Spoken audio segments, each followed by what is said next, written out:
Welcome to F-Bomb History.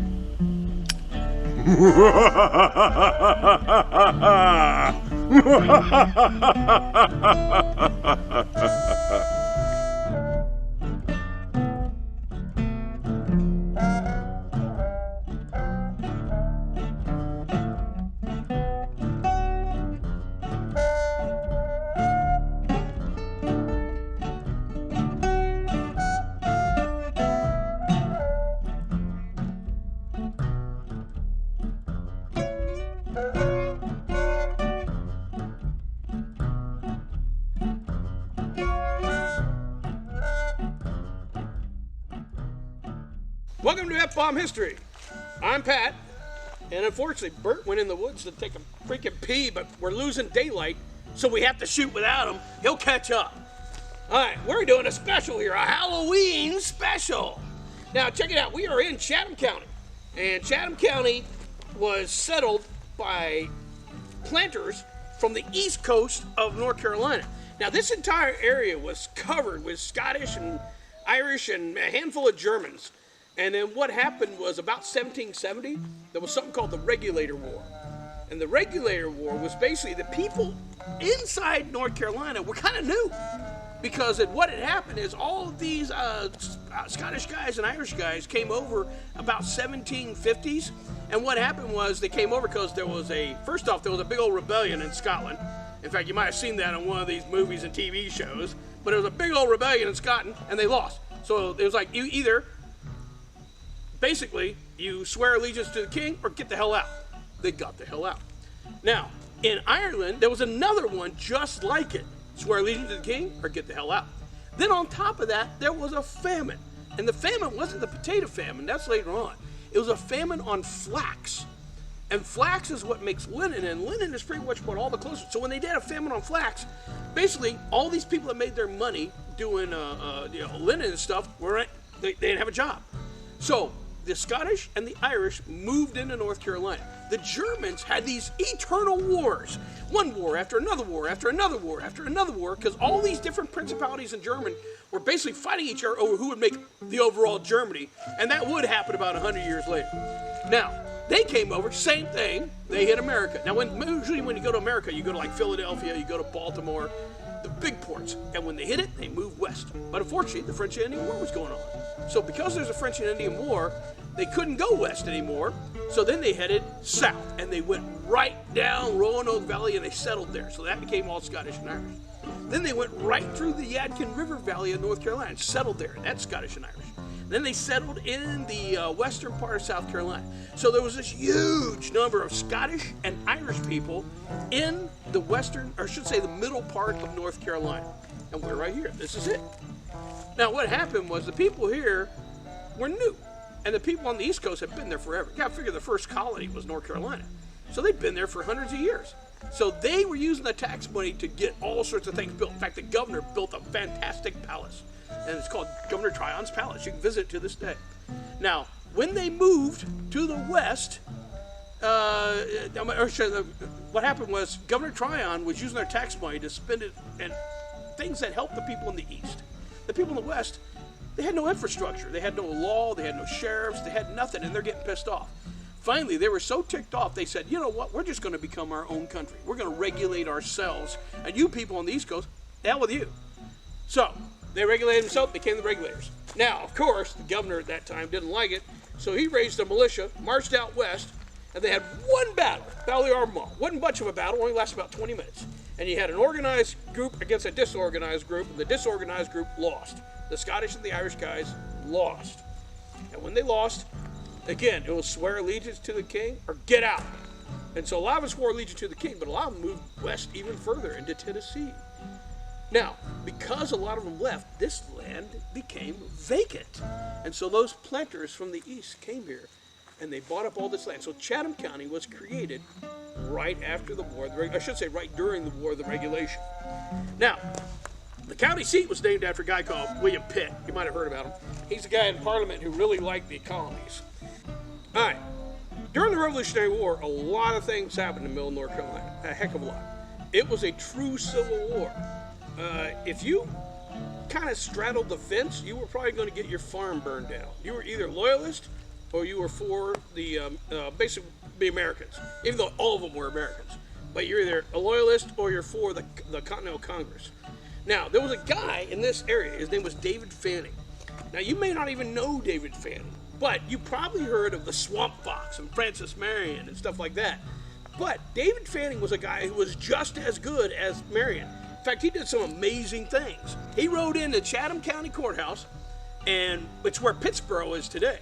But anyway, he rode in with his little mob, and they were putting some of his men on trial, ready to execute him. He rides in, he takes the whole town hostage for a little while. He gets the governor, basically the governor of North Carolina, takes him hostage, takes him away, and so they go in the town, rescue his men, and get out.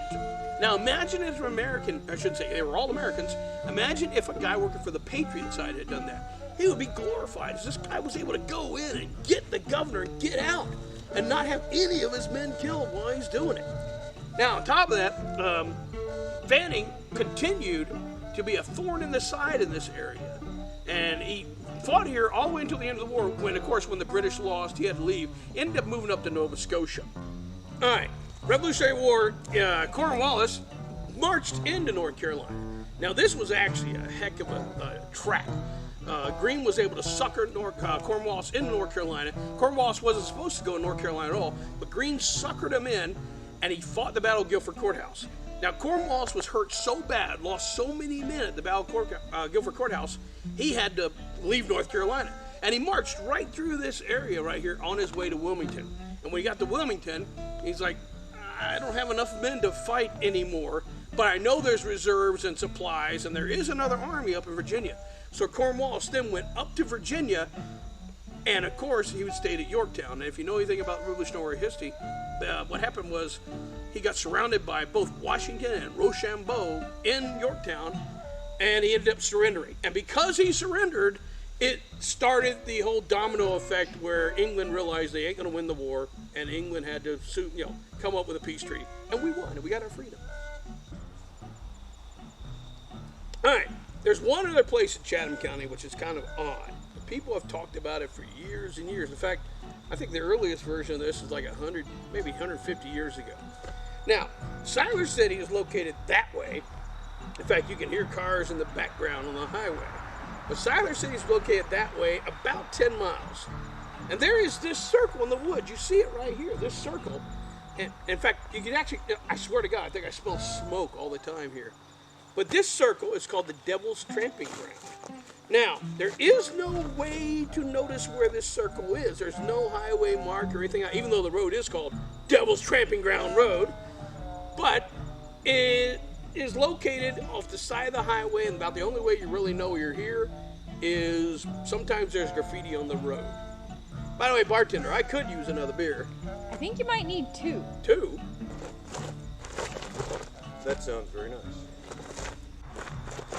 What the fuck? Who the fuck are you? Just a local guy. Yeah, I'm interested in hearing your story about about this circle. Oh, where's the beer, bartender? All right, I have no idea what the fuck's going on, but Bert's gonna be kind of pissed that you're taking a seat. Oh, Bert? You know him? Yeah. Where the fuck is he? You know? You know he can't play fiddle worth a darn. Oh shit. I didn't think he could play anything at all. Oh, no, wait, I have my own. Thank you. Watch the beer there, guy. Nice frothy head, yes. Please continue, sir. Okay. Still waiting for Bert to come out. All right, now check it out. We're sitting on a farm. It's owned by the Dowd family. And the Dowd family has had this farm for a while. I mean, this land. They pretty much just gave up trying to keep people off it because everybody shows up wanting to look at the Devil's Tramping Ground. And so even though you're technically trespassing when you come on their land, they don't mind. They just want to make sure that you don't basically litter and stuff. So what we did when we came out here is we cleaned up the area. All right, here's the story. This circle, which if you notice, it's kind of around me here. But this circle is nothing grows here. Even though I've noticed there is grass growing here, so I think the devil's kind of been slacking off. Well, you know, there is the whole self-isolation with this Chinese virus that's been going around. Anyway, now it's like a 40-foot. If you look, it's about 40 feet, 20 feet that way, 20 feet that way, and this circle has been here. I haven't been out he hasn't been out tramping much, I think. Okay. Anyway, this circle's been here. We don't know how long, but the earliest documented date was about 1890 in a Wilmington paper. So it's been around since 1882. My mistake. Now check it out. Supposedly nobody can spend a night in this circle. If you do, your tent is moved outside the circle.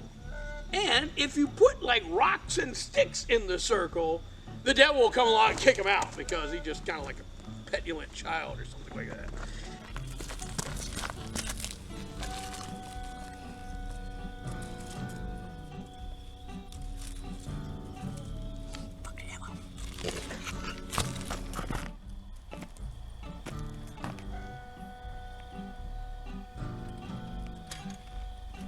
Oh, what the fuck?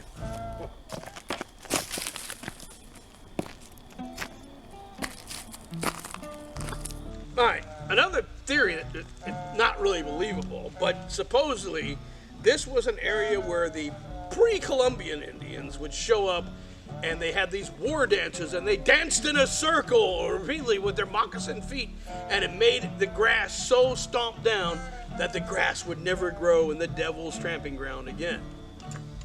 Who knows about that one? Yeah, mind if I smoke?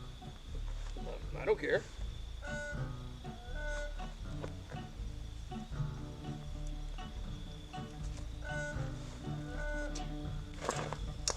Fuck. That's a cool trick, man. Anyway, now the Devil's Tramping Ground also is kind of tied into the Lost Colony, but again, I think it's kind of unbelievable. But supposedly there was these two rival tribes that fought here. Well, you know, there is the story of the very popular Indian chief. One of these tribes that used to come here and war dance. His name was Croatan. Croatan. Yeah, and he was loved by his nation when he died. They say that his warriors buried him in the center of the tramping ground circle. So he's buried here. Yeah, that's what they say. And then the rest of the tribe moved to the coast. And later, they met up with these people from England and came over on boats and became friends with them. And so later on, they decided to move to their own island, and they called it Croatoa. Okay, hold on. That's kind of bullshit here. All right, first off, the Croatans wasn't a chief, so whoever told you that, it's fucking bullshit. Now, the other thing is, the Croatan was like an entire Indian tribe. And there was an island called Croatan. That's because all these Indians were living there. And supposedly the guys from the Lost Colony moved to that island and carved a little thing saying Croatoan. They misspelled it too, fucking honest, right? But there is no chief Croatoan. That's what a bunch of bullshit. Just what I heard. Okay, here's another theory. Now, there's a lot of farming methods to make stuff. One is molasses. Molasses comes from sugarcane. Now, the main product of molasses, especially in the 18th century, was rum. Rum was like the freaking, the ultimate riches. Whoever had a bunch of sugar and can make rum, you can pretty much just call how much money you want. It's kind of like owning an oil well today. Now, the molasses is made by, in the middle, you shove all the molasses in this grinder doohickey, and a jackass or a donkey or whatever will go in a circle, and it grinds the molasses down into a syrup, and then the syrup, eventually you can use it to make the rum. Now, supposedly, there was a molasses mill here, and that's why there's a circle, because the jackass went around and around and around and around and around, and to the point that grass won't even grow anymore. Again, that's kind of bullshit. Now, another one, scientists actually came out here and they tried to figure out why doesn't the grass grow here. Now, even though you see the grass that is here, it's a specific wiry kind of grass. It's not the regular grass. And in fact, if you try, the scientists have tried to plant things in this circle, like, I don't know, rhododendrons and maybe a nice, I don't know, a shrubbery. But basically, they tried to plant stuff here and it never grew, right? Now, one of the reasons they went in here and tried to analyze the soil, why doesn't things grow here except this wiry, weird grass? And they found that there's a huge salt content here. In ancient times, deer and buffalo, yes, North Carolina had buffalo, but ancient times, deer and buffalo would come here and they'd actually lick the salt from the ground and things like that. But basically, in a nutshell, the soil is sterile, except for this wiry grass you see growing in the circle here. Now, normally, Haley's our weather girl, but today she's going to be geologist girl, and she's going to tell you a little bit about what the heck is in this soil. What you got, Haley? So the white soil all around me is said to be from an old volcano, which was most likely Beck Mountain, which is located, I think that's west, but somewhere that way. Under the Devil's Tramping Ground, they say that there's boulders of rhyolite, which is also a volcanic rock, but I mean, I'm not gonna go dig down there and find out. So, another reason why nothing grows here could be because of copper in the soil, and nothing really grows in coppery soil. But a scientist who came through here tested the soil for copper and found nothing. Soil scientist Richard Hayes tested the soil, but he concluded It's dirt. it's Probably. Another theory is that this is a turpentine pit. Now let me explain what that means. Every single one of the colonies in the 18th century had a cash crop. You had Virginia that had tobacco. You had South Carolina that had rice and indigo. But North Carolina, the main thing it had was pine trees. Now that may sound kind of weird, like what the hell can you do with a pine tree? But a pine tree is what pretty much kept the British Navy afloat. And remember, we were British.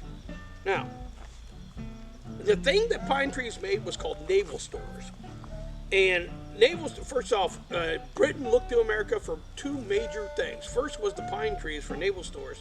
The second was the oaks. You had the white oak, and those up in New England, and you also had the live oaks that came out of the swamps of South Carolina and Florida. Now, those two oaks were so powerful and so strong that if a cannonball hit the side of a ship, it'd actually bounce off. An example of that is Old Ironsides. The Old Ironsides still exists up in Boston.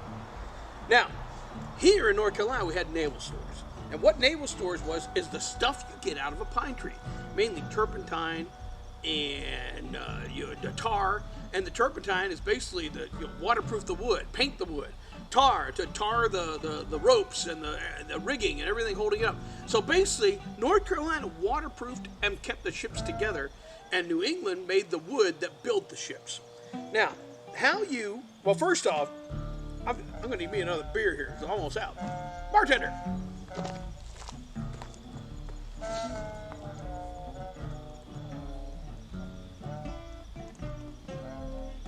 Anyway, back to the tar pit.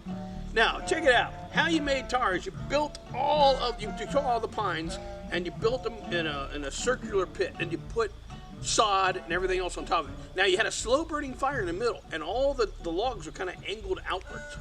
As the fire basically burned up the wood at a slow rate, it would push the sap to the ends, and they would have buckets down there and picking them up.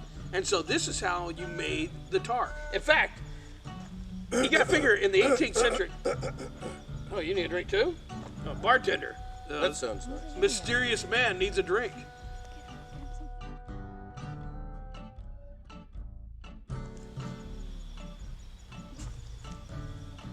Thank you. Anyway, move right along. Now, the tar pit was circular, and like I said, you had the mound and the trees, all the stuff oozing out. Now, you got to figure in the 18th century, before you made the cotton gin, everybody pretty much had two sets of clothes. One when they were kids, one when they were older. Maybe a set of clothes you got buried in. Now, the thing that was a miracle for basically fashion and health and hygiene was when Whitney made the cotton gin. So now all of a sudden everybody could have more clothes than they need. Now, if you have only a very few sets of clothes, you're not going to take them into the tar pits and get them all messed up. So you didn't wear your shoes, you You didn't wear your clothes. You kind of like just wore this smock-looking thing over it, and that's it. But you went barefoot. And the North Carolinians, they worked in so many tar pits that the bottom of their feet were black. In fact, they got the nickname Tar Heels. So if you ever wonder where Tar Heels came from, that's it. I know there's one story about how Tar Heels were called that because Robert E. Lee said that they defended ground really great, like there was tar sticking to their heels. It's a bunch of bullshit. Tar Heels was a nickname going back to the 18th century. But supposedly right here in this circle was one of those turpentine mills. Now you gotta figure, that whole turpentine mill thing went all the way up until the 1940s in North Carolina. And what finally got rid of it was you now had chemicals and stuff that took the place of pine trees. So now you have, paint thinners and things like that are made from just chemicals and not from natural products. Okay, last time somebody actually came in here and did a soil sample, a study, was in 2015. And I'm actually reading the little data off the sheet in front of me here. Now check it out. They came in and they said, all right, it's kind of interesting because the soil inside this circle is actually really fertile. So why isn't anything growing in it? Like you do see there is spots here where there's nothing growing. Well, they think the reason nothing really grows here is because it became a tourist attraction. Like us. Tonight we're going to have a fire behind us.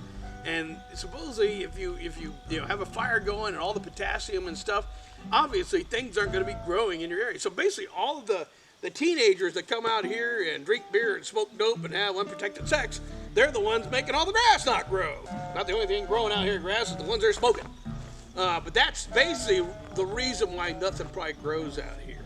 Now, in theory, supposedly you can't put a tent in the circle and spend the night because it's too spooky or your tent gets moved out of the circle. We're going to do that tonight. We're actually going to set up tents in the circle. Well, some of us, there is the wimp tent that people don't want to. And there are some of us who don't want to spend the night here at all because they get the heebie-jeebies. Let's put it that way. But there's some of us that don't give a fuck, and we're going to stand in the middle of the circle and see what happens in the morning. That's it for F-Bomb.